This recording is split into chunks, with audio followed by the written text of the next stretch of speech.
Ah, I but used to something always start exciting. with cylinders and go to bowls. Now I No. always start with bowls. No, and no, cylinders. but it's going to be a And it's because of that thing teapot. I want you to think about the inside of your pots. And And you with said- bowls, it's all about the inside. And you did say you were going to do some fluting on it. Yes, well, I'm going to do I'm going to do this. Well, it's not quite. I'm not sure it's quite fluting. I was going to do fluting. I was going to do square bowls. Ah. And also the upright bowls. So I will just start with a simple GP.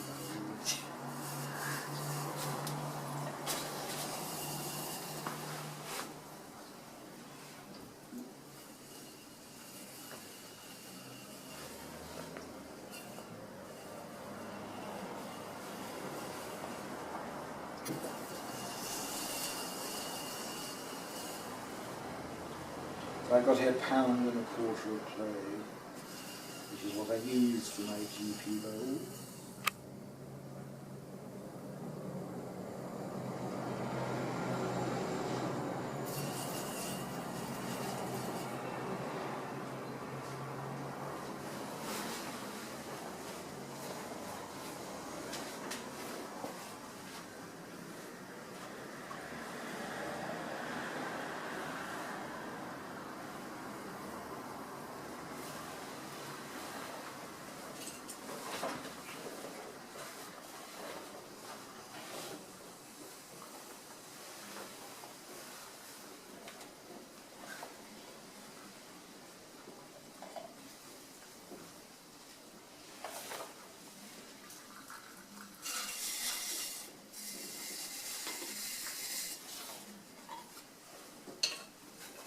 Beth, on a lot of the forms that I do, I have this little extra bit at the bottom, partly because I just like that from the visual way it finishes pots, partly because when you're raw glazing you need to just be able to hold onto the bottom Really helpful. and dip it. You can't mess about with the glazing, you've got to do it kind of very quickly and straightforwardly.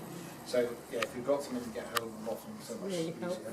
You've got a line to glaze to, and some of our glazes can be a little bit fluid, so that little turnout, and it only needs to be quite subtle, will sort of hold the glaze with this tendency for it, so it doesn't run underneath the hot, stick it to the shelf or whatever in the fire.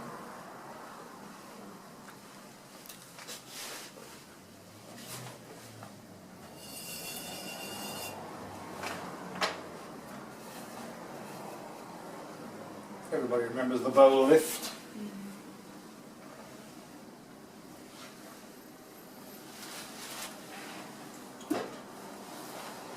I was saying to Jill that when Jenny and I were in Cambridge a couple of weeks ago, we went to the Fitzwilliam Museum, which really does have the most fabulous collection of ceramics. Maybe I think that the examples they got on show are just terrific ones of their type.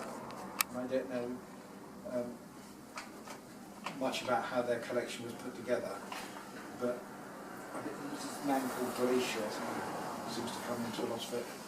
He wrote a terrible book called Quaint Old English Pots, which Donyatt featured, but it's all the sort of puzzle jugs and funny things that are not kept rather than straightforward pots. But anyway, whoever collected their pots had a damn good eye. And so I highly recommend if anybody's in the direction of Cambridge to go to the Fitzwilliam Museum. Pots are just superb.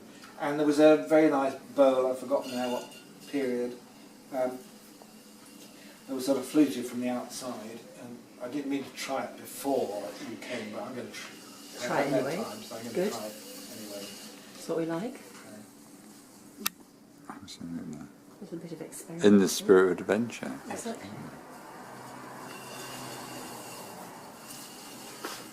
So I can find out what to do or not.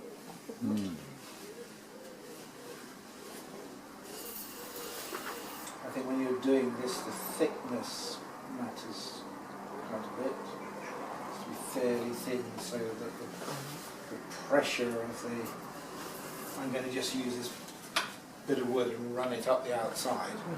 Right.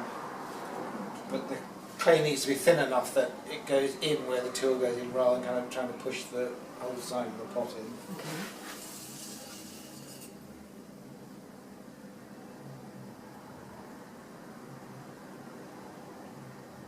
And then this one had this rim that turned out.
Oh, I like that.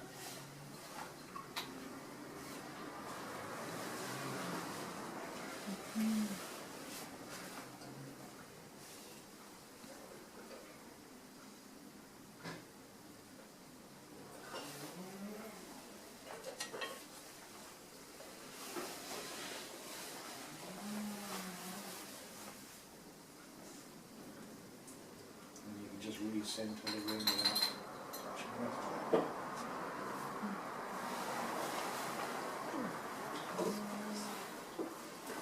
Well, I think actually looking at that, I could have had the walls a little bit thinner, and it probably would be better on that to have something that was is actually a little bit narrower than that. Okay. Okay.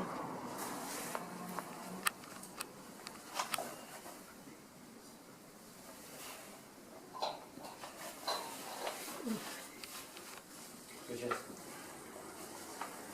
right.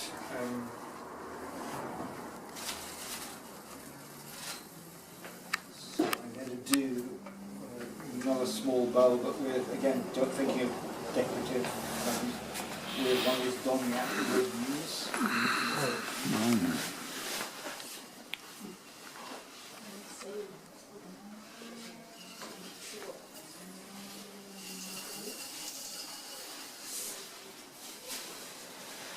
And this is an example of decoration that was done, I think, really for a technical reason, not actually for a decorative reason. The potters at Donyatt were peasant farmers who made pots on a part-time basis in the off-season.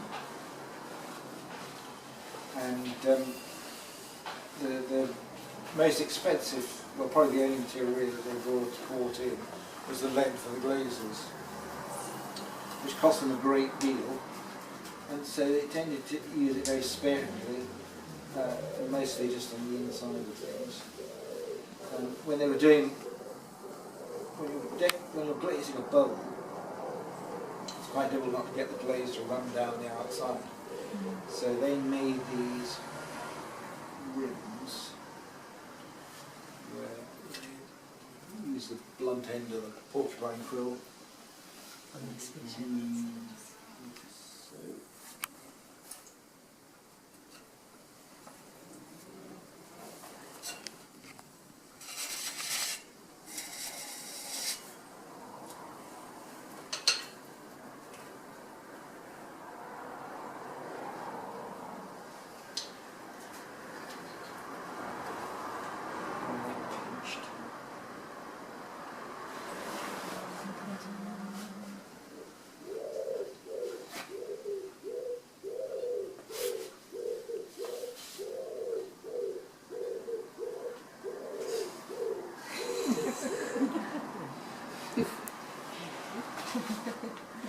visually it works very much better because of that line, but more importantly, when you pour glaze out from the inside, it really stops at that line. That line cuts it off, so you don't waste any going down the outside. I think that's the origin of the design, not, as it were, truly the design. And you get quite a lot of that in pottery in general.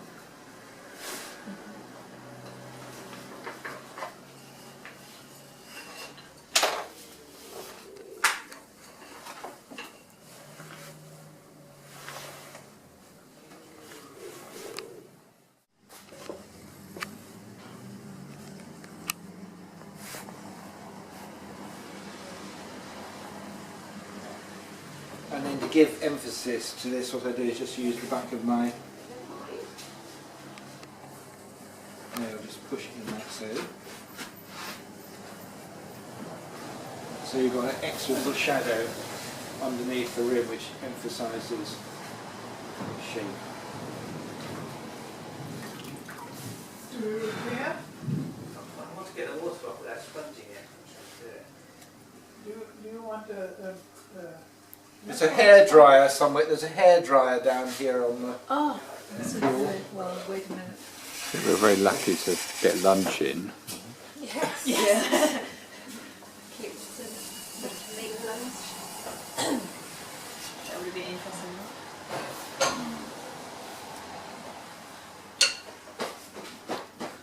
or you can put it on the wheel and let it go.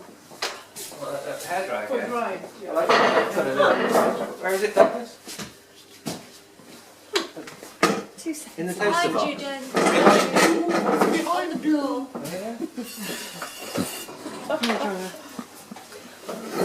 It's a lot of holding and not very much hot air with that hairdryer. Really? Yeah.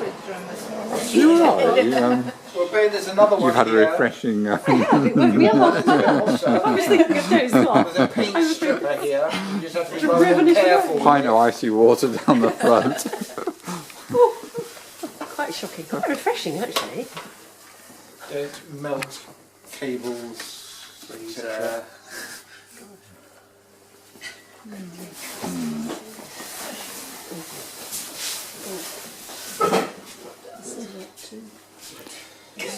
And the other thing is to Oh, sorry, sorry. you'll have, those of you who've been here before will have heard me say many times that when you, particularly when you look at a bowl, it's the rim that your eye strikes first. So it kind of gives the character to it. So it has a very fine rim on it. The pot will look like a kind of much lighter rim. There's a heavy rim. Rims really are very important in the sense of setting the tone of a pot. And the other thing is the angle at which the pot comes to an end on its rim makes a lot of difference. So if it turns in, it has that more enclosed feel about it, as it's flared. Is that about 1 1/4 again? Is 1 1/4, yeah. Right. And when Sue's saying about what thickness should they be, I'm not sure that there's a right thickness, and I think there's definitely a right balance about a pot. So whether it's thin or thick, it has to be even so that it feels good. But you can have. But it also has to weigh what you expect it to weigh by the look of it. Well, that again sort of comes from that idea of the thin rim. Because I made a pot which actually looked perfectly alright, but it was too light. Too light. Oh, that's nice. It's because you pick it up and it goes over your shoulder.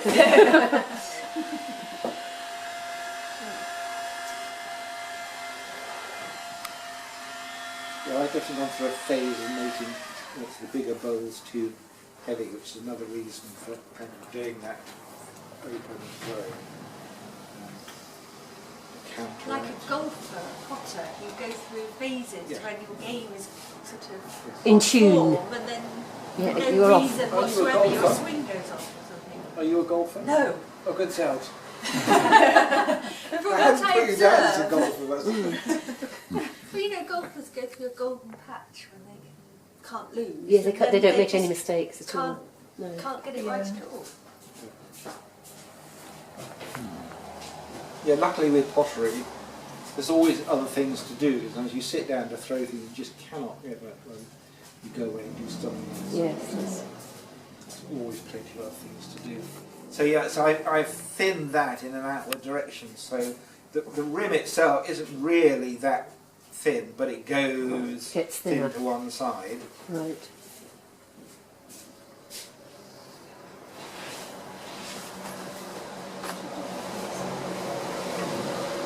What have you lost? Glasses. Ah,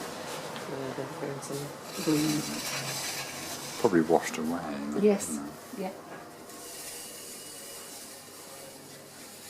I probably done a lot better off without them.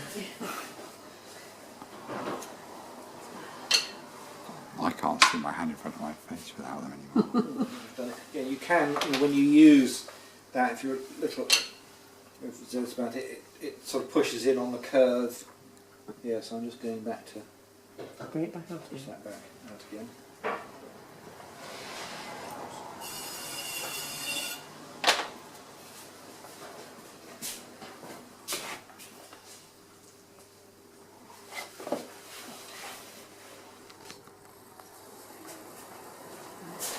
Yeah, so think about how you terminate the bow and in terms of thickness and those sort of details, and about the direction in which it's going.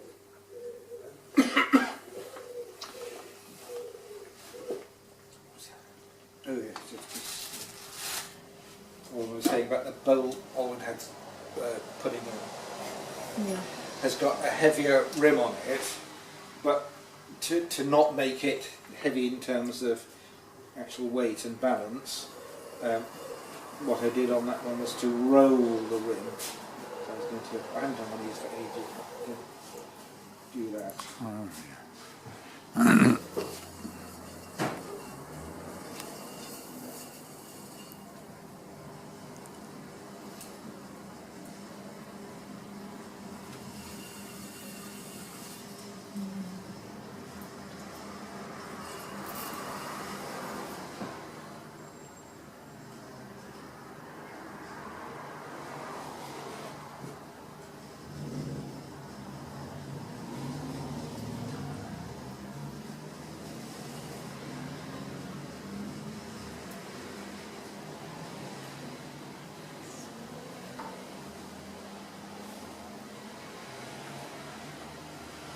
So that cross section's quite thin, but what I do is I push it over. A bit more.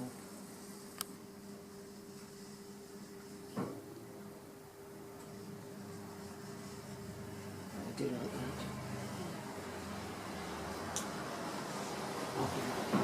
I think it looks lovely. You have to be a bit careful, that particularly with raw glazing, that when it turns over and joins, you haven't got too much slurry there, because often you find you think you've pressed that well down, but it hasn't actually joined. Bonded. And so being hollow, when there's glaze all around it and it expands, it can pop away from the side of the pot. So it does have to be well joined. But you see there, you've got what looks like a heavy, but isn't going to be heavyweight wise.